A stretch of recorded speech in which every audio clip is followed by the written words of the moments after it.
Sean todos muy bienvenidos a un nuevo video. Welcome everyone to a brand new video. Subtítulos en español. I want to take the opportunity to welcome those who recently subscribed. Welcome to the cyber family. I also want to express my appreciation to those who first subscribed to my World Andino back 7 months ago. I appreciate you still in this journey with me. Why I bring this up?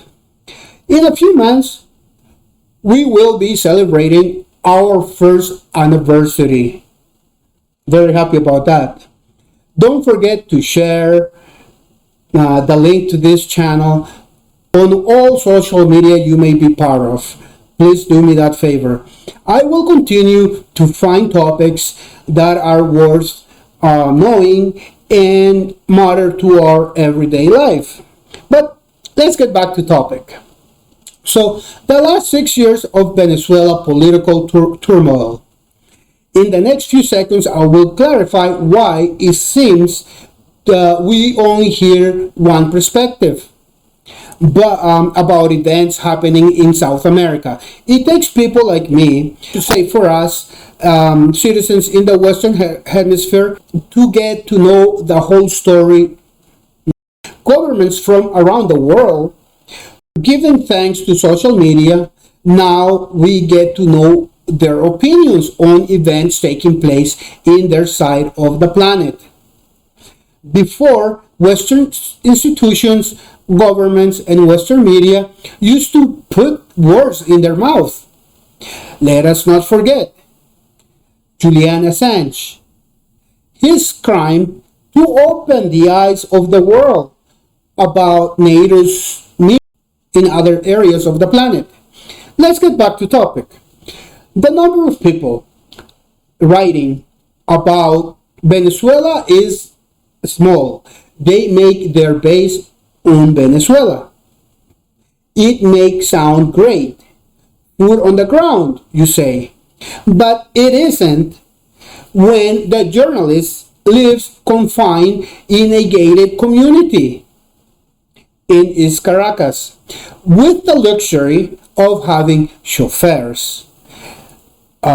This small percentage of persons from the West believe they have fought socialism. They see themselves as having fought off a big powerful man when we referencing Hugo Chavez in the present against Maduro. East Caracas is a highly segregated city when we talk about class and race.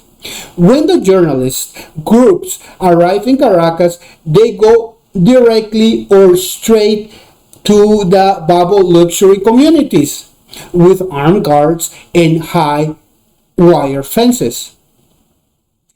In the end, the journalists end up replicating the ideology of the elites. In 1998, when Chavez won the presidency, persons living in slums, countryside, and other poorly maintained areas got a voice. Chavez eradicated illiteracy. Before 1998, Venezuela was governed by presidents in favor of pro-Western political views. Media usually introduces highly controversial issues to the West, often relying on the opinion of the minorities. A journalist from the West can get away with it because the level of knowledge about Venezuela and the global South is shallow. Citizens don't have the intellectual background to dispute the information fed to them.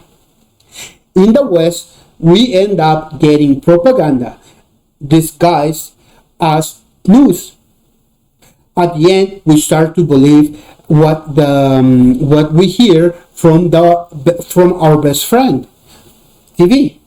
The tactics implemented by The Minister of Health working with Maduro government has had excellent results. Unfortunately, over 3,000 persons have lost their lives because of the virus. The U.S. blockade has affected the acquisition of vaccines for Venezuela. Politics got in the way, causing Venezuela to miss the timeline to join the COVAX facility for COVID-19. An official with the Pan American Health Organization informed. According to Ciro Ugarte, Director of Health Emergencies, the pandemic lockdowns aggravated an already severe economic crisis. In the region, Venezuela had prepaid $110 million in installments, had $10 million left to pay for the vaccines. Their accounts got frozen as a byproduct of the U.S. sanctions. What took place is the Swiss bank was forced to block the last payment. Allow me to explain. A set of sanctions are directed to Venezuela. Also, sanctions are placed on any company that does business with Venezuela. Those businesses will not be allowed to trade with the U.S. Becomes a substantial financial incentive for businesses around the planet, a reason why Venezuela economy is in such a bad shape. This translates to Venezuelans not getting the vaccine their government paid for. The results are inhumane. Thousands of people will lose their lives from a virus because of international politics. These sanctions have also affected the nation's food program millions of people relied on. Elena Dogan, a UN Special Representative, announces how the sanctions have affected 99% of government revenue compared to pre-sanctions. Venezuela's government used 76% of the gains on social programs. In the present, they can't use 1%. The sanctions have affected oil productions, as is well known around the world.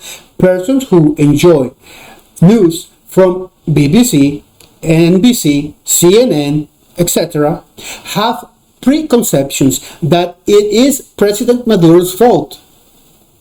Many people believe that Venezuelan president has no experience in running a refinery. I have never heard President Maduro say he is head of Venezuelan petroleum. The same persons are unwilling to accept the trade sanctions with countries worldwide, and incentive to industries complicate the purchases of spare parts for the refineries to produce gas or the blockades are the untold reason the oil industry in Venezuela often came to a standstill. President Maduro has publicly admitted that sanctions have cost Venezuela $30 million in revenue since 6 years ago, so since 2015. According to the UN agencies, more than 4 million Venezuelans have fled their country. The pace of people finding a more stable economy has increased since the end of 2015. People have been left with no option but to abandon the culture they know, the food they enjoy, their friends, family, and community they love. In Venezuela's case, their rights of independence and sovereignty are violated by a nation hiding behind the excuse to reinforce democracy and respect human rights. The sanctions has a severe impact on Venezuela's economy. The United Nations Special Rapporteur Alfred Desires, an American, also compared the blockade to a medieval siege. He estimates that about 100,000 Venezuelans have died due to these sanctions. In Western media, these crimes are not correctly discussed. The lack of transparency about the subject does not allow citizens in the West to respond adequately to the crime. Sanctions implicate not knowing if the neighborhood will have water to cook, drink, or shower. The medicine our children need may not be available in the pharmacy next refill.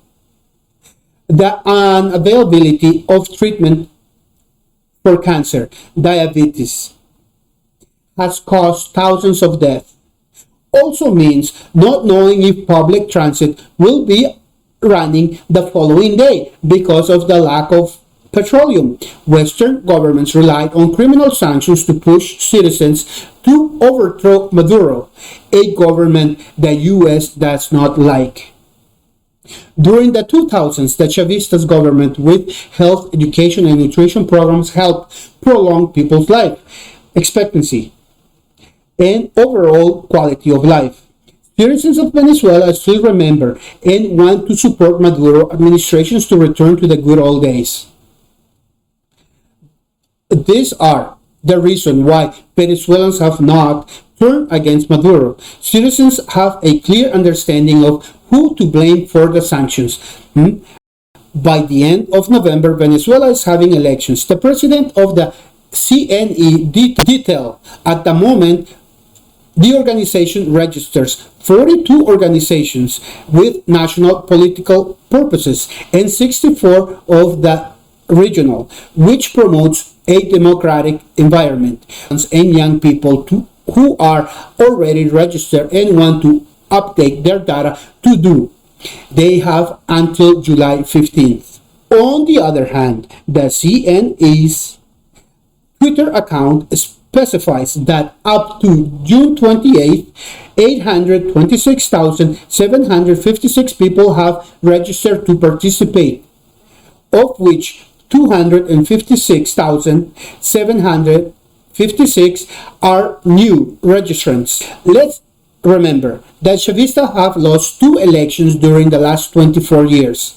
They accepted the results. The opposition did not take advantage of the opportunities given to them by the citizens. The opposition stole and privatized essential resources to Venezuelans.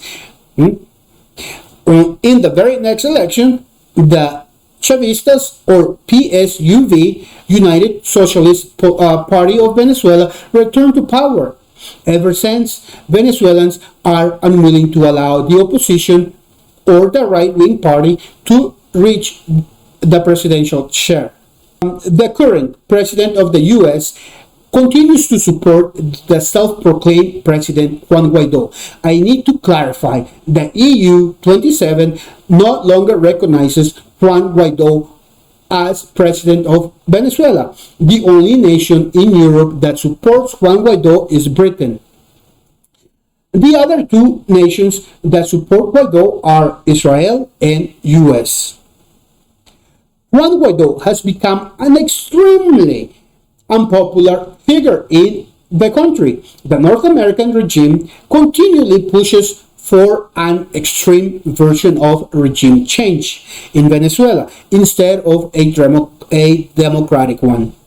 Juan Guaido's followers are mainly in Miami and in Washington.